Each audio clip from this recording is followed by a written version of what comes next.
নেকের কাজ করার জন্য পাঠাইছে, স্বামী যোগাযোগ করবে, আমার মা বাবার কি অবস্থা, বৃদ্ধ মা বাবার খোঁজখবর নিতে থাকবে, আমার বাচ্চাগুলোর কি অবস্থা। দিন যত যাচ্ছে মানুষের বাচ্চার প্রতি মোহাব্বত তত বাড়ছে, মায়ের প্রতি মোহাব্বত কমছে। এটা কিয়ামতের আলামত। মানুষ মা বাবাকে ভুলে যাবে, বন্ধু বান্ধবকে, মা বাবাকে মনে করবে দাসী এবং দাস দাসীর মতো তাদের সাথে ব্যবহার করবে মা বাবার সাথে। আর বন্ধু বান্ধব বিবি যারা আছে তাদের সাথে সুন্দর সুন্দর আচরণ করবে, মা বাবার তেমন খেদমত করবে না। আর বন্ধু বান্ধব আত্মীয় স্বজন যারা আছে তাদেরকে বড় খেদমত করবে। এটা কিয়ামতের আলামত। নাউজুবিল্লাহ বলেন। হাদিস দিয়ে বললে অনেক সময় লাগবে। তখন বলবে যে হ্যাঁ কি অবস্থা দেখো।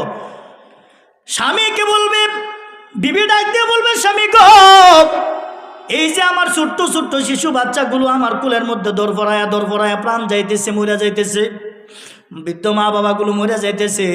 এখন অফিস থেকে, আদালত থেকে, বাজার থেকে যখন রাস্তা দিয়ে বাড়ির দিকে পথ দিবে, বাড়ির কি অবস্থা।